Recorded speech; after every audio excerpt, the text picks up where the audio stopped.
The sun hung high above the Pacific Ocean, flooding the Santa Monica Pier with gold. It was one of those days when the horizon seemed endless, where sea and sky blended into a single expanse of light. The air smelled of salt and sugar, waves crashing against the pylons below while cotton candy machines spun their pastel clouds along the boardwalk. The soundscape was a blend of laughter, carousel music, the bark of vendors, and the cries of seagulls circling overhead. To the countless families strolling across the wide wooden planks, it felt like an ordinary day of leisure, a day meant for joy. Among the moving river of tourists sat a young woman who wanted nothing more than to vanish into normality. Her name was Marissa Hart, 19 years old, pale brown hair pulled into a messy braid that caught the sunlight. She sat in her wheelchair near the carousel, adjusting the thin blanket draped across her lap. From a distance, she might have looked like any visitor resting, but to those who looked closer, the chair revealed a story carved from tragedy. 2 years earlier, Marissa's world had been overturned in a violent instant. A car accident had broken not only her body but the course of her future. Doctors told her she would never again feel her legs, never again run down a boardwalk or leap into the ocean waves. At first, the words had shattered her spirit into fragments she thought could never be pieced together. Days blurred into nights spent staring at white hospital ceilings, her mind drowning in the echo of never again. But time, though cruel, gave her new resolve. She had promised herself she would not live the rest of her life as a shadow. And so she had come to the pier, her sanctuary. Here, amid the spinning Ferris wheel and the strumming guitarist who played for coins, she could breathe. The ocean breeze brushing her cheeks whispered something different. You are alive. Yet even as she soaked in the liveliness around her, fear lingered like a constant ghost. It was not the fear of the sea or of crowds but of eyes, those glances that skimmed past her face to rest on her chair. People rarely meant harm, but their stares carried weight. Pity, curiosity, discomfort, each look reminded her that she was different. Today, however, Marissa had resolved to fight that weight. She told herself that she deserved the same air, the same joy, the same sun as everyone else. She pushed her chair forward, rolling smoothly over the planks, determined to buy a lemonade from her favorite stand and taste normalcy. Each push of her wheels echoed with defiance. I belong here. She passed a young couple laughing with cones of ice cream, children pointing at the roller coaster rattling in the distance, a street painter brushing vivid blues onto canvas. For a moment, her heart lightened. No one stopped her. No one whispered. Maybe, just maybe, this day would be different. But peace, she would soon learn, is fragile. From across the boardwalk, 3 young men moved with the kind of swagger that demands notice. They looked out of place among the families, their energy loud, aggressive. One wore a floral shirt unbuttoned to reveal a chest inked with crawling tattoos. His companions, clad in faded denim vests, shoved each other playfully while spewing crude jokes. Their laughter was jagged, a sound that grated against the carefree melody of the pier. Marissa noticed them only when their attention snapped toward her. She felt it before she saw it, the shift in energy, the way their voices dipped into mocking tones. Her grip on the wheels tightened. The man in the floral shirt was the first to approach. His stride was slow, calculated, like a predator circling a cornered animal. His eyes scanned her chair before bothering to meet her gaze. Behind him, the other 2 followed, grins stretching wider as if the situation were a private comedy for their amusement. Marissa's pulse quickened. She had endured whispers before, the quiet pity of strangers, but this was different. There was intent here. She wanted to move, to turn away, but her arms felt suddenly heavy. The floral shirt man leaned close enough that she could smell the sharp tang of alcohol on his breath. His words cut through the hum of the pier like a blade. Move, cripple. The sentence was simple, but it landed like a stone in her chest.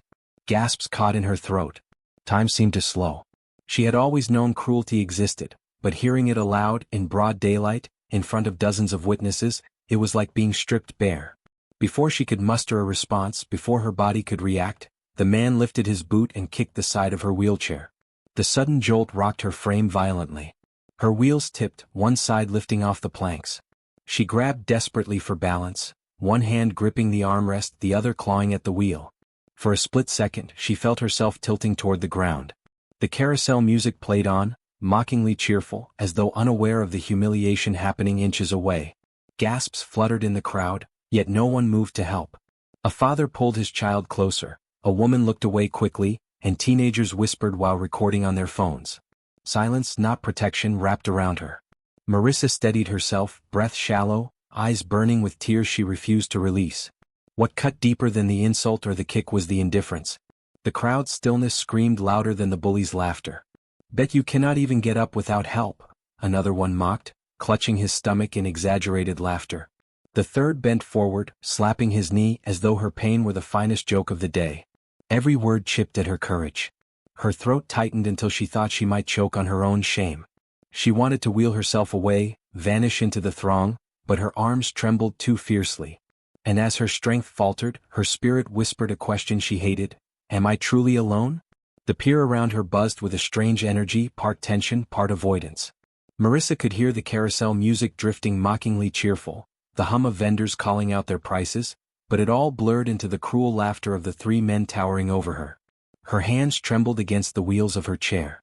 She wanted to scream, to tell them to stop, but the words stuck in her throat like shards of glass. One of the men leaned closer, his voice dropping into a hiss. "Look at her. Can't even fight back." Another shoved his companion's shoulder, chuckling, "We should give her a little spin, see how fast that chair rolls." Marissa's stomach lurched. The world, so bright just minutes earlier, had dimmed into a haze of humiliation. She could feel the eyes of strangers on her, not as allies but as spectators. Some people glanced, their expressions mixed with discomfort and guilt, but no one moved. Their silence was louder than the bully's jeers. Her heart sank deeper than the insults could reach. It was not only the cruelty that hurt, it was the inaction of everyone else. 100 witnesses and not a single shield. The pier had become a stage and she was trapped in the cruelest play, with no script and no escape. And then it happened.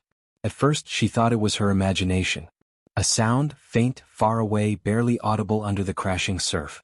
But it grew steadily, a low rhythmic rumble that seemed to vibrate through the wooden planks beneath her chair. The bullies paused mid-laugh, glancing at each other with furrowed brows. The rumble grew louder, deeper, carrying with it a primal weight. Heads began to turn, the crowd shifting its attention away from Marissa's torment toward the street that led onto the pier. Engines. Dozens of them. One by one, motorcycles appeared at the far end, chrome gleaming under the California sun. Their polished frames caught the light like flashes of steel. The air filled with the thunder of exhaust pipes, steady and relentless, rolling forward like a storm breaking upon the shore. The bully's laughter faltered, shrinking under the sound. Marissa, too, froze, her fear momentarily forgotten as all washed over her. She had never seen so many bikers in one place, their sheer presence overwhelming. They came in formation, their boots heavy, their jackets stitched with years of stories in leather and thread. Men and women both, old scars and young fire, faces set in expressions that spoke of hard lives and harder loyalty. They were not just riders. They were a wall of defiance, moving as one body, one storm. The pier trembled as they parked their machines and dismounted. The crowd parted instinctively, people stepping back, phones rising to record. The tourists who had been so silent before now whispered, their voices tinged with awe. The bullies looked small, almost comical now. Their swagger had evaporated into nervous shifting. The one in the floral shirt swallowed hard, his throat bobbing as he scanned the approaching figures. Marissa's eyes widened as the bikers advanced, their boots thudding in unison, each step deliberate. They said nothing. They did not need to. Their silence was heavier than any curse, their unity sharper than any blade. At their center walked a man who seemed carved from iron and time. His beard was silver, his arms thick with muscle, and his gaze, calm, unyielding, burned like fire. His presence alone demanded respect. He moved closer until he stood only a few feet from the bullies, folding his arms across his chest. The boardwalk fell into complete silence. Even the gulls circling overhead seemed to hush, as though nature itself recognized the weight of the moment. The man did not raise his voice. He did not curse, did not threaten. He simply stared. And that stare was enough to peel away the bully's bravado layer by layer. The floral shirt man tried to laugh, a hollow sound that betrayed his fear. "Hey, we were just joking around. No harm done." But the words fell flat. No one believed them. Not the crowd, not Marissa, and certainly not the wall of leather and steel now surrounding her. The bikers fanned out, forming a ring, their bodies a fortress around Marissa's chair. It was not aggression, it was protection, silent and absolute. The crowd gasped as they realized what was happening. The balance of power had shifted so completely that the air itself seemed to change. The bullies shuffled backward, their eyes darting to the edges of the pier as though searching for escape. Their shoulders hunched, their earlier arrogance crumbling into cowardice. Marissa sat frozen, her pulse hammering in her ears. She had felt small for so long, weighed down by pity and cruelty. But in that moment, surrounded by guardians she had never met, she felt something she had thought lost forever: strength. The silver-bearded man finally spoke. His voice was low, gravelly, yet filled with quiet authority. "You will not touch her again." The words were simple, but they carried the weight of a verdict. The bullies nodded quickly, their faces pale, their lips twitching with forced smiles. They muttered excuses, curses under their breath, but their feet betrayed them as they stumbled backward, step by step, until they turned and fled into the anonymity of the crowd. The silence that followed was deafening. For a long moment no one moved. The pier, moments ago filled with cruel laughter, now vibrated with awe. The same bystanders who had looked away earlier stared wide-eyed, their phones lifted, capturing what would soon become a symbol of defiance. Marissa's chest rose and fell rapidly, tears blurring her vision. She looked up at the circle of strangers who had stood for her when no one else had. Their faces, once stern, softened as they turned their gazes to her. The leader stepped closer, crouching slightly so his eyes met hers at level. His stare, though fierce moments earlier, now held a gentleness that shook her more than the cruelty had. "You're safe now." The words struck her deeper than the insult had. They were not pity, not empty comfort. They were truth. Marissa blinked hard, unable to speak. A single tear broke free, rolling down her cheek. Around her, the bikers nodded, some placing hands gently on her chair, others offering small smiles of solidarity. In that moment, Marissa no longer felt invisible. No longer broken. She was not defined by the chair beneath her but by the fact that strangers had declared her worth protecting. The bullies had vanished into the crowd, swallowed by the same anonymity they had once counted on to protect their cruelty. Yet their departure did not erase the sting of what had happened.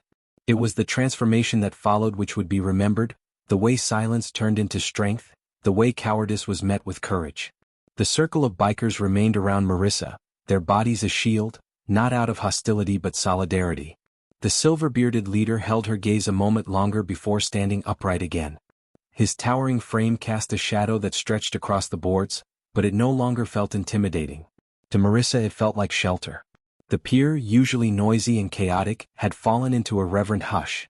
Then, almost as though a string had snapped, the stillness broke. A smattering of applause began from somewhere deep in the crowd. It was hesitant at first, a single pair of hands clapping, then another, until the sound swelled into something undeniable. Tourists, parents, children, they began clapping not only for the bikers but for the moment itself, for the rare glimpse of humanity rising above cruelty. Marissa's cheeks flushed as she realized people were not just applauding the men and women in leather. Some were applauding her. Their eyes, once cold or pitying, now glimmered with respect. Strangers leaned in to offer her words of encouragement. "Stay strong. You're brave. You deserve better." For so long she had wished for invisibility. Now she was at the center of attention, but it felt different. This was not the cold spotlight of mockery, it was the warm glow of recognition. One of the younger bikers, a woman with braided hair and arms lined with tattoos, crouched beside her chair. She gave Marissa a grin that was both fierce and kind. "Do not let anyone tell you who you are," she said firmly. "You decide that." The words struck something deep. Marissa swallowed hard, nodding. Around her, the wall of bikers slowly began to disperse, though many lingered close, exchanging looks with the crowd that made it clear. They had not acted for applause, they had acted because it was right. The leader remained beside her. He turned slightly, gesturing to the lemonade stand she had been heading toward before the bullies intercepted her. Without asking, he walked over and spoke briefly to the vendor. Moments later, he returned with a cup in his hand, condensation dripping down its sides. He crouched once more, placing it gently in her grasp.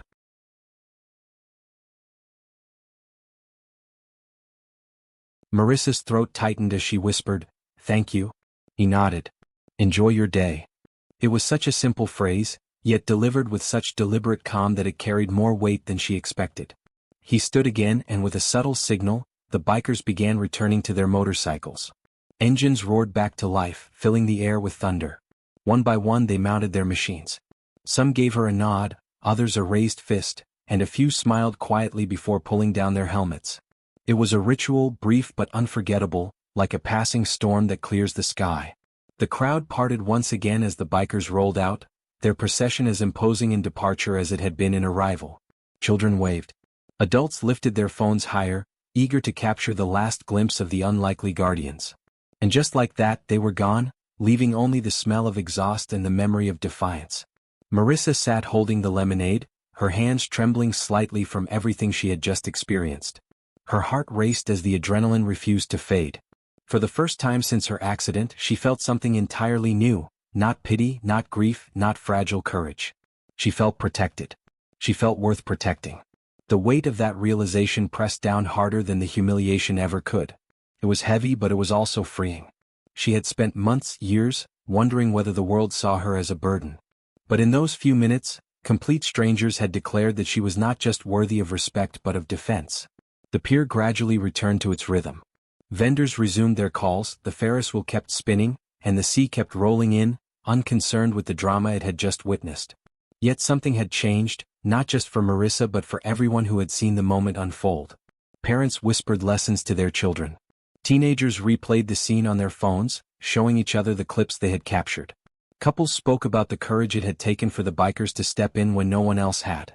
Marissa realized the story was no longer only hers. It had already begun to spread, carried by whispers and videos that would soon reach beyond the pier.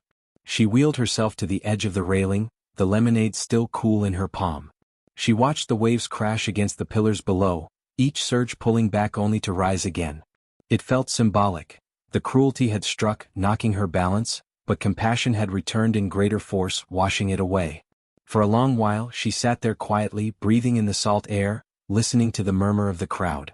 Tears slid down her cheeks, not tears of shame this time but tears of relief, gratitude and something almost like pride.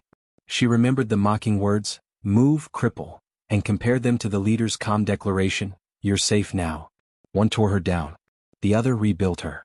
And in the contrast she realized something she had forgotten. People are not defined by the cruelty of the few, but by the courage of the many. As the afternoon sun began to tilt toward evening, Marissa knew she would leave the pier changed. She was not healed, not fully, but she was no longer broken. She had seen the world answer cruelty with compassion, and it gave her strength she thought she had lost forever. She whispered softly to herself, words carried away by the breeze but meant for her own heart. "I am not invisible." The sun dipped lower over the Pacific, painting the horizon in streaks of amber and violet. The boardwalk lights flickered to life, glowing softly against the twilight. By then the crowd had returned to their usual routines. Children tugging on candy sticks, teenagers laughing in clusters, couples leaning against the railing to watch the sunset. Yet beneath the ordinary hum, the echo of what had happened still pulsed like a heartbeat. Marissa remained by the pier's edge, her hands curled lightly around the wheels of her chair. She had not moved for a long time, caught in the whirl of emotions still unraveling inside her. Fear, humiliation, relief, awe, they collided in her chest, tangled into something she could not yet name. But at the core of it there was something undeniable, change. She turned her head and noticed people stealing glances at her. Not pitying ones this time. Not sharp stares that stripped her dignity. These looks were different. They carried respect, even admiration. A young boy tugged at his mother's sleeve, whispering something before the woman approached. She leaned down slightly, her voice warm.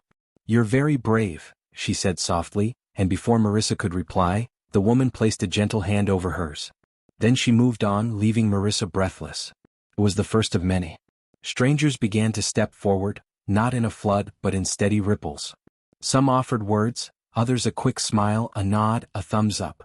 Even those who said nothing still conveyed something with their eyes. "We saw. We will not forget." Marissa's throat tightened. For months she had dreaded human contact, dreaded being defined by her chair. Yet now, with every acknowledgement, she felt the chains of invisibility loosening. As the night deepened, she finally wheeled herself toward the street where her ride waited. But she was not the same young woman who had rolled onto the pier hours earlier. She left with her heart carrying something heavier than humiliation and stronger than fear, the certainty that compassion was alive. The story, however, did not end on the pier. Within hours, the first shaky videos appeared online. Clips captured by teenagers and parents rippled across social platforms, footage of the bullies kicking her chair, the sudden roar of engines, the wall of bikers surrounding her. The scene was cinematic, almost too striking to believe, and it spread like wildfire. Comment sections flooded with outrage at the cruelty and admiration for the bikers. "This is what standing up looks like. Kindness is louder than hate.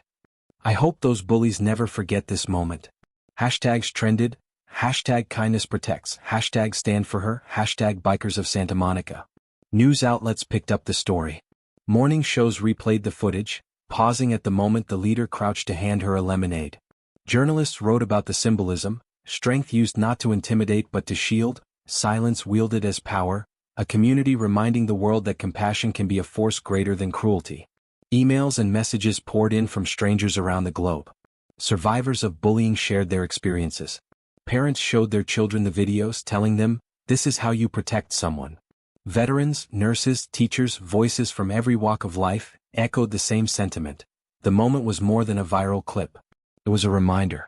And Marissa, sitting in her small room weeks later, read each message with tears streaking her cheeks. Her story was no longer confined to the wooden planks of the pier. It belonged to thousands, millions. She had not asked for it, but the world had taken her pain and turned it into a beacon. Yet fame was not what mattered most to her. What mattered was the shift within. For so long she had believed her chair defined her, that it reduced her to fragility in the eyes of the world. But that day had rewritten the narrative. Those bikers, strangers with no obligation to her, had seen her not as weak but as someone worth standing for. And through their act they had returned something she thought she had lost forever: dignity. One evening, weeks after the incident, Marissa rolled back onto the pier. The boardwalk was quieter this time, the crowds thinner under the cool evening breeze. She stopped near the carousel again, watching its lights blur into circles as it spun. She expected fear to resurface, expected memories of cruel laughter to echo in her mind. But instead, another sound filled her heart, the roar of engines, the stomp of boots, the quiet yet unyielding words, "You're safe now." A soft smile touched her lips. She whispered into the sea air, not as a plea but as a declaration. "I am safe. I am seen. And I will not let cruelty define me." The waves carried her words away, but the strength remained anchored within her. That day on the pier would never leave her. It would remain etched in the memory of all who witnessed it, families who learned courage, children who saw compassion in action, and bikers who reminded the world of brotherhood. And though the bullies faded back into obscurity, their cruelty defeated by silence and strength, the image of a circle of leather-clad guardians around a girl in a wheelchair would live on. It was more than a viral story. It was a testament.